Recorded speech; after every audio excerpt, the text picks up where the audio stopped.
Good morning to all of you. आज हम history के मोस्ट इंपॉर्टेंट क्वेश्चन का डिस्कशन करेंगे जो आपके नेक्स्ट एग्जाम में काफ़ी इंपॉर्टेंट रहेंगे। तो चलिए स्टार्ट करते हैं फर्स्ट क्वेश्चन से। पहला क्वेश्चन है, कह रहा है कि भारतीय राष्ट्रीय कांग्रेस का जो सम्मेलन होता था प्रत्येक साल, उसको शिक्षित भारतीयों का वार्षिक सम्मेलन किसने कहा था?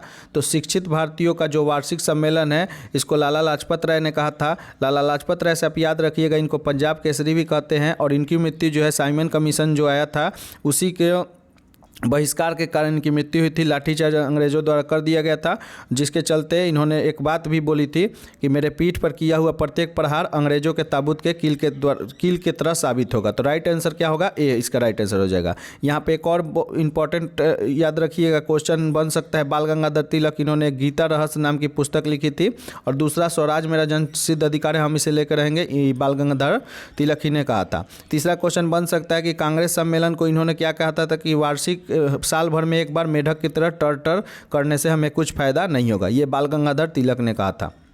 नेक्स्ट क्वेश्चन की ओर बढ़ते हैं। कह रहा है, महात्मा गांधी ने दांडी यात्रा किस आश्रम से प्रारंभ किया था? तो दांडी यात्रा महात्मा गांधी ने साबरमती आश्रम गुजरात से प्रारंभ किया था। स्टार्ट हुआ था 12 मार्च 1930 ईस्वी को। 24 दिनों की यात्रा के बाद 6 अप्रैल 1930 को दांडी पहुंचते हैं और वहीं पर मुट्ठी भर नमक लेकर नमक कानून को तोड़ा था महात्मा गांधी जी ने। अगले क्वेश्चन की ओर बढ़ते हैं। कह रहा है, डलहौजी का जो व्यापकगत सिद्धांत था, डॉक्ट्रिन ऑफ लैम्ब था, इसके अंतर्गत विलय किया हुआ प्रथम राज्य कौन था? तो प्रथम राज्य सतारा था। इसको जो विलय किया था अपने राज्य में 1848 ईस्वी में और इसी के बाद जो है संबलपुर उड़ीसा में पड़ता है, इसको 1849 ईस्वी में विलय किया गया था। इसके साथ ही झांसी को याद रखिएगा 1853 में और झांसी को और नागपुर को 1854 में और इसके बाद 1856 में होता है अवध का कुशासन का आरोप लगाकर विलय किया जाता है। तो राइट आंसर इसका क्या होगा? डी हो जाएगा। अगले क्वेश्चन की ओर बढ़ते हैं। कह रहा है, किस आंदोलन के दौरान प्रथम बार वंदे मातरम का व्यापक स्तर पर प्रयोग किया गया था?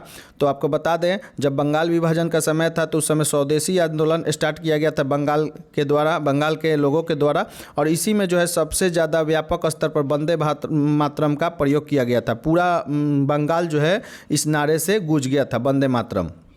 तो राइट आंसर इसका क्या होगा? सी होगा। अगले क्वेश्चन की ओर बढ़ते हैं। कह रहा है नेक्स्ट क्वेश्चन, किस आयोग ने सर्वप्रथम यह सिफारिश किया कि जरूरतमंद लोगों को अकाल के दौरान सहायता प्रदान किया जाना चाहिए? तो ये आयोग था स्ट्रेची आयोग और इसकी जो स्थापना किया था ये लॉर्ड लिटन ने किया था।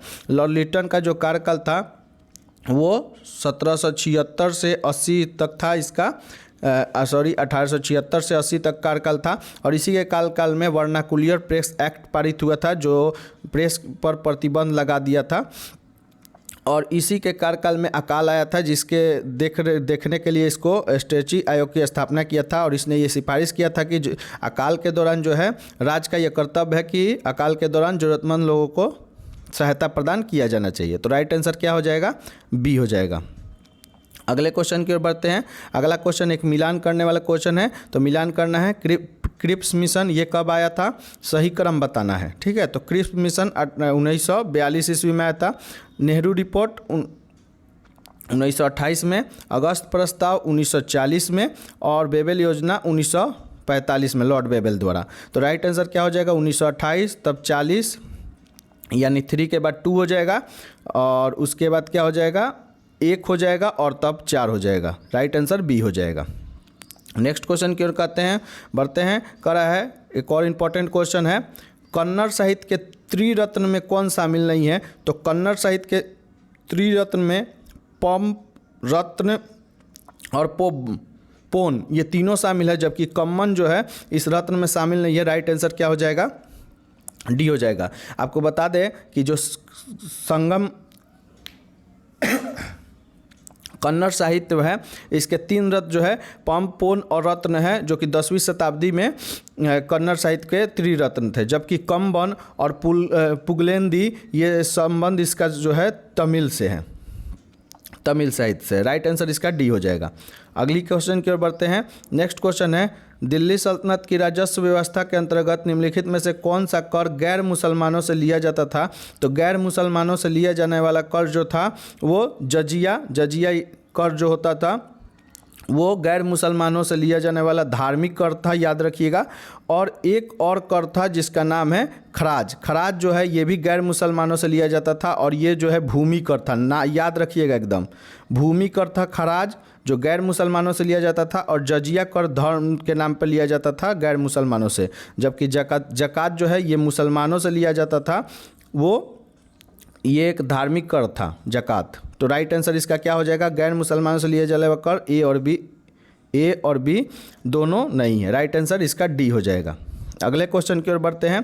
कह रहा है कि ऋग वैदिक काल में किस नदी को सर्वाधिक पवित्र नदी माना जाता था। तो सबसे ज़्यादा पवित्र नदी ऋग वैदिक काल में सरस्वती नदी को न माना जाता था। राइट आंसर इसका ए हो जाएगा। और आपको बता दें इसकी पवित्रता के कारण इसको नदीत्मा, नोट कर लीजिएगा, देवीत्मा, नदीत्मा, देवीत्मा, मातेत्मा, सरस्वती नदी को ही कहा गया है, वंदना किया गया है। नदीत्मा, देवेत्मा, मातेत्मा से सरस्वती नदी का वंदना किया गया है ऋग वैदिक काल में। ठीक है, बात करते हैं सर्वाधिक पवित्र ना पूछ के अगर आपसे पूछ ले कि सबसे ज़्यादा वर्णित नदी कौन है, तो वो होगी सिंधु। सबसे ज़्यादा वर्णित नदी सिंधु है, क्योंकि इस नदी से जो है व्यापार बहुत ज़्यादा हुआ होता था, तो इसलिए सबसे ज़्यादा ये वर्णित नदी है। जमुना का उल्लेख 3 बार है और गंगा का उल्लेख 1 बार है केवल ऋग वैदिक में, ये याद रखिए, इंपॉर्टेंट है। अगले क्वेश्चन की ओर बढ़ते हैं। नेक्स्ट क्वेश्चन है, अगला क्वेश्चन है, कह रहा है कि इनमें से कौन सुमेलित नहीं है, बताना है। ऋग वैदिक में स्तुति के भजन का ज्ञान था, तो बिल्कुल सही है। ऋग वेद में जो है स्तुति और भजन का ज्ञान हमको मिलता है। सामवेद विज्ञान का ज्ञान, यही गलत है, क्योंकि सामवेद में जो है वो जो है आपका गायन करने वाली चीज़ों का इसमें हमको मिलता है। ठीक है, धुनों का ज्ञान, जप का ज्ञान, ये सब मिलता है। तो राइट आंसर इसका बी हो जाएगा। आगे देख लेते हैं। अथर्ववेद जादू टोना का सूत्रों का ज्ञान, ये बिल्कुल सही है। और यजुर्वेद में यज्ञ का ज्ञान, तो ये भी सही है। अगले क्वेश्चन की ओर बढ़ते हैं। कह रहा है कि मुगल सम्राट अकबर ने किस वर्ष मजहरनामा की घोषणा की। तो अकबर ने जो है मजहरनामा की घोषणा 1579 में किया था, 1579 ईस्वी में। और इसका कारण यही था कि अकबर जो है समस्त धार्मिक मामलों को अपने हाथों में लेना चाहता था, और इसीलिए मजहरनामा की घोषणा 1579 ईस्वी में करता है। और इसके दस्तावेज का प्रारूप जो तैयार किया था, याद रखिएगा, मजहरनामा के दस्तावेज को प्रारूप जो है शेख मुबारक ने किया था। इंपॉर्टेंट नाम है, याद रखिएगा। चलिए नेक्स्ट क्वेश्चन की ओर बढ़ते हैं। अगला क्वेश्चन है, कह रहा है कि निम्नलिखित में से किस इतिहासकार ने रजिया के बारे में लिखा और माना कि वह अपने सभी भाइयों की तुलना में अधिक सक्षम और योग्य है। तो वो इतिहासकार थे मिनाजुल सिराज। इन्होंने एक पुस्तक लिखा है तौकात-ए-नासरी। तौकात-ए-नासरी ये मिनाजुल सिराज द्वारा लिखी एक पुस्तक है, और इसी में इन्होंने कहा कि रजिया जो है अपने सभी भाइयों में योग्य थी उस समय। और रजिया दिल्ली सल्तनत की ही नहीं, भारत की सबसे पहली महिला सुल्तान है रजिया। ठीक है, गुलाम वंश से संबंधित है। राइट आंसर बी हो जाएगा। चलिए नेक्स्ट क्वेश्चन की ओर बढ़ते हैं। अगला क्वेश्चन है, कह रहा है कि केंद्रीय सत्यकर्ता आयोग का गठन किस समिति के अनुशंसा पर किया गया। तो सेंट्रल विजिलेंस कमीशन का जो गठन है ये संस्थानन समिति के सिफारिश पर किया गया, और इसकी स्थापना 1964 ईस्वी में की गई थी। ये जो है केंद्र सरकार में भ्रष्टाचार रोकने के लिए एक प्रमुख संस्था है, और अभी हाल फिलहाल इनके प्रमुख नियुक्त हुए हैं, न्यू प्रमुख, इसको याद रखिएगा, जिनका नाम है प्रवीण कुमार श्रीवास्तव। प्रवीण कुमार श्रीवास्तव 19वें नंबर के प्रमुख नियुक्त हुए हैं। एकदम VVI मार लीजिए, ये इंपॉर्टेंट है। एक और चीज़ याद रखिएगा, प्रवीण सूद एक नियुक्त हुए हैं CBI के हेड प्रवीण सूद, तो इसमें कन्फ्यूजन नहीं होइएगा।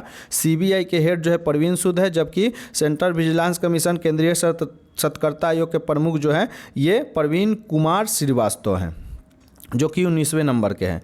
नेक्स्ट क्वेश्चन की ओर बढ़ते हैं। अगला क्वेश्चन कह रहा है कि निम्नलिखित में से किस अधिनियम द्वारा केंद्रीय बजट को राज्य बजट से अलग किया गया था।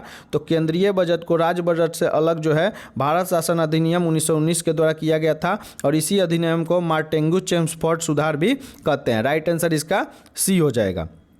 और इसी में जो है इसी अधिनियम में पहली बार केंद्रीय बजट को राज्य बजट से अलग किया गया था। साथ में राज्य विधानसभाओं को अपना बजट स्वयं बनाने का ये अधिकार भी दिया गया था। तो राइट आंसर सी हो जाएगा।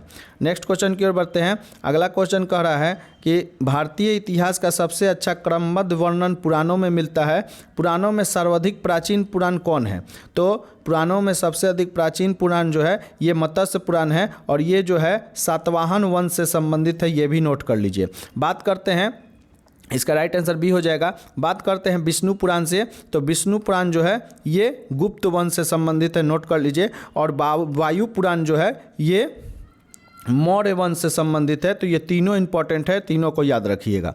नेक्स्ट क्वेश्चन की ओर बढ़ते हैं। अगला क्वेश्चन कह रहा है मेगास्थनीज ने अपना पुस्तक इंडिका में भारतीय समाज को कितने भागों में बांटा? तो मेगास्थनीज जो कि चंद्रगुप्त मौर्य के दरबार में आया था, सेल्यूकस निकेटर का राजदूत था, और इसने अपनी पुस्तक इंडिका में भारतीय समाज को 7 वर्गों में विभाजित किया था। राइट आंसर सी हो जाएगा। और वो 7 वर्ग का नाम भी याद रखिएगा। वो 7 वर्ग में थे, अहिर था, काश्तकार था, ठीक है, दार्शनिक था, सैनिक था, कारीगर था, किसान था। तो ये इंपॉर्टेंट है, इसको जरूर याद रखिएगा। अगले क्वेश्चन की ओर बढ़ते हैं। करा है मुगल काल में न्याय का सर्वोच्च अधिकारी जो है सम्राट होता था। सम्राट के बाद न्याय का सर्वोच्च अधिकारी कौन होता था? तो सम्राट के बाद सर्वोच्च अधिकारी जो था वो प्रधान काजी था। राइट आंसर इसका बी हो जाएगा। प्रधान काजी सम्राट के अनुपस्थिति में जो है वो काम करता था, सम्राट के सभी काम, ठीक है। तो राइट आंसर इसका क्या होगा? बी होगा। मीर बख्शी क्या था? तो सैन्य अधिकारी था, ये भी याद रखिएगा। अगले क्वेश्चन की ओर बढ़ते हैं। करा है कि निम्नलिखित में किस भारतीय नेता ने खिलाफत आंदोलन का समर्थन नहीं किया था? तो खिलाफत आंदोलन जो 1920 ईस्वी में स्टार्ट हुआ था मुस्लिम के द्वारा, भारत के मुसलमानों के द्वारा, और इसका जो समर्थन जो है मदन मोहन मालवीय ने नहीं किया था। मदन मोहन मालवीय ने 1916 में बनारस हिंदू विश्वविद्यालय की स्थापना भी किया था, ये भी इंपॉर्टेंट है, इसको याद रखिएगा। तो राइट आंसर इसका बी हो जाएगा। और खिलाफत आंदोलन क्या था? तो भारतीय मुसलमानों का मित्र राष्ट्रों के विरुद्ध, विशेषकर ब्रिटेन के खिलाफ टर्की खलीफा के समर्थन का जो है ये आंदोलन था। अगले क्वेश्चन की ओर बढ़ते हैं। और भारत में याद रखिए खिलाफत आंदोलन के नेता किसको चुना गया था? तो महात्मा गांधी को। और इसी आंदोलन के लिए महात्मा गांधी ने कहा था कि ये हिंदू मुस्लिम एकता का सबसे अच्छा अवसर है। अगले क्वेश्चन की ओर बढ़ते हैं। कह रहा है कि डेक्कन एजुकेशन सोसाइटी की स्थापना निम्न में से किसने किया था? तो डेक्कन एजुकेशन सोसाइटी का स्थापना ये बाल गंगाधर तिलक ने किया था महाराष्ट्र में, ठीक है। कब? 1880 में। राइट आंसर क्या होगा? सी। इंपॉर्टेंट है, इसको जरूर याद रखिएगा। नेक्स्ट क्वेश्चन की ओर बढ़ते हैं। अगला नेक्स्ट क्वेश्चन है, कह रहा है कि पाल खेरा का युद्ध किसके किसके मध्य हुआ था? तो पाल खेरा का जो युद्ध हुआ था ये 1728 ईस्वी में हुआ था, याद रखिएगा। और ये बालाजी विश्वनाथ और निजामुल मुल्क के द्वारा हुआ था, इन्हीं के दोनों के बीच हुआ था 1728 ईस्वी में। जीता कौन था? बालाजी विश्वनाथ जीता था। राइट आंसर क्या होगा? ए इसका राइट आंसर होगा। इसके साथ ही याद रखिएगा खेरा का युद्ध 1707 ईस्वी में हुआ था साहू और ताराबाई के बीच, याद रखिएगा साहू विजय हुआ था। ये भी इंपॉर्टेंट है, खेरा का युद्ध 1707 वाला। अगले क्वेश्चन की ओर बढ़ते हैं। कह रहा है इल्बर्ट बिल विवाद के कारण किस गवर्नर जनरल ने वायसराय से त्यागपत्र दे दिया था? तो इल्बर्ट बिल जो विवाद हुआ था इसके द्वारा वायसराय से त्यागपत्र जो दिए थे वो उनका नाम था लॉर्ड रिपन होगा। राइट आंसर डी हो जाएगा, ठीक है। और रिपन को ही स्थानीय स्वशासन का जनक कहा जाता है। और रिपन के जो काम किए थे भारत में, इसी के चलते फ्लोरेंस नाइटिंगेल ने इनको भारत का उदारक कहा है। इंपॉर्टेंट क्वेश्चन है एकदम। भारत का उदारक किसको कहा गया है? लॉर्ड रिपन को। और किसने कहा है? फ्लोरेंस नाइटिंगेल ने। अगले क्वेश्चन की ओर बढ़ते हैं। किस अधिवेशन में गांधी जी ने कहा था कि गांधी मर सकता है परंतु गांधीवाद नहीं?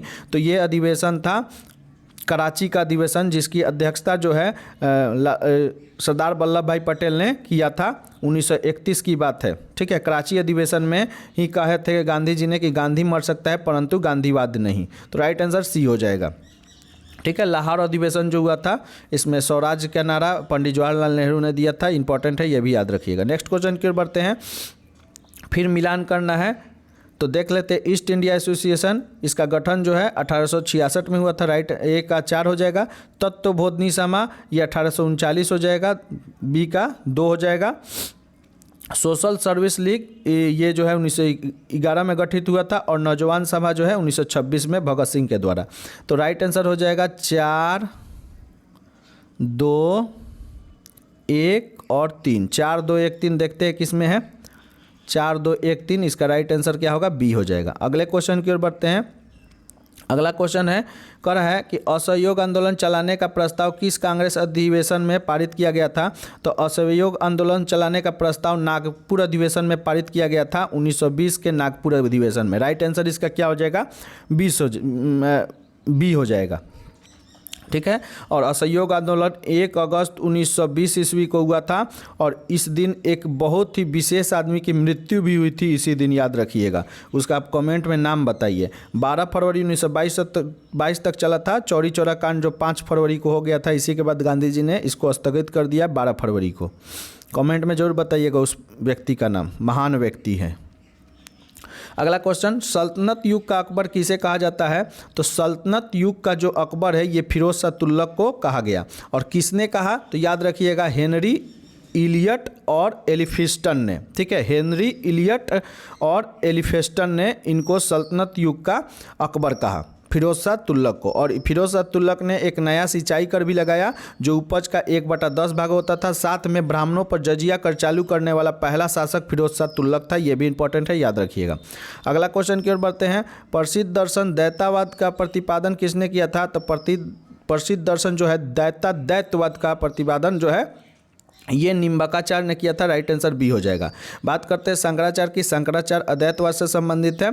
ठीक है, वल्लभाचार्य जो है शुद्धाद्वैतवाद से संबंधित है और रामानुजाचार्य,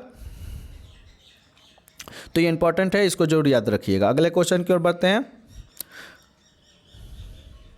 रामानुजाचार्य विशिष्टाद्वैतवाद, याद रखिएगा। अगले क्वेश्चन की ओर बढ़ते हैं। कह किस मुगल शासक को शाह दरवेश कहते हैं। तो शाह दरवेश जो है ये औरंगजेब को कहा जाता था। राइट आंसर सी हो जाएगा। औरंगजेब को जिंदा पीर शाही दरवेश ये दोनों इसी का नाम है, इसी को कहा जाता था। और इसकी जो मृत्यु हुई थी 1707 ईस्वी में हुई थी। सबसे पहला जो है मराठों से युद्ध जो है इसी के काल में स्टार्ट हुआ था। ठीक है, साथ में ये भी याद रखिएगा इसने अपने दरबार में है जो है नौरोज का त्यौहार बंद करवा दिया था, कलमा खुदवाना बंद करवा दिया था, गाना बजाना ये सभी बंद करवा दिया था। ठीक है, तो इंपॉर्टेंट है, इसको जरूर याद रखिएगा। अगले क्वेश्चन की ओर बढ़ते हैं। कह रहा है किस स्थान में युगल सहवा का प्रमाण मिला है। तो युगल सहवा यानी युगल जोड़ा में दफनाने का प्रवाह कालीबंगा और लोथल में मिला है। नोट कर लीजिएगा, राइट आंसर इसका सी हो जाएगा। अगले क्वेश्चन की ओर बढ़ते हैं। कह रहा है वैदिक देव मंडल में निम्नलिखित में से किसे युद्ध का देवता माना जाता है। तो वैदिक देव मंडल में युद्ध का देवता जो है वो इंद्र को माना जाता है। राइट आंसर इसका बी हो जाएगा। और इंद्र का सबसे ज़्यादा बार उल्लेख ऋग्वेद में मिला है 250 बार। इसके बाद अग्नि का उल्लेख मिला है 200 बार। इंपॉर्टेंट है, इसको जरूर याद रखिएगा। और इसको वर्षा का देवता भी इंद्र को ही कहा जाता था ऋग्वैदिक में। अगला क्वेश्चन बढ़ते हैं। कह रहा है निम्नलिखित में से किस शासक को स्वर्ण सिक्के जारी करने का श्रेय दिया जाता है। तो स्वर्ण सिक्का जारी जो है विम कन्फ्यूशियस ने किया था। राइट आंसर इसका बी हो जाएगा। और ये जो है कुषाण शासक था, कुषाण वंश से संबंधित था। कुषाण वंश का सबसे प्रतापी शासक पूछे तो कनिष्क था, जिसके काल में चौथी बौद्ध संगीति हुई थी। और इस कनिष्क जो कुषाण का संस्थापक था ये कुजुक कन्फ्यूशियस था। कुषाण वंश का संस्थापक कुजुल कन्फ्यूशियस था। ये भी इंपॉर्टेंट है, इसको याद रखिएगा। और चौथी बौद्ध संगीति कहाँ हुई थी, कश्मीर में। तो ये इंपॉर्टेंट क्वेश्चन थे आज के हिस्ट्री के। आशा करते हैं आपको बहुत ही पसंद आए होंगे। वीडियो को लाइक और चैनल को सब्सक्राइब जरूर कर दीजिएगा। Thank you.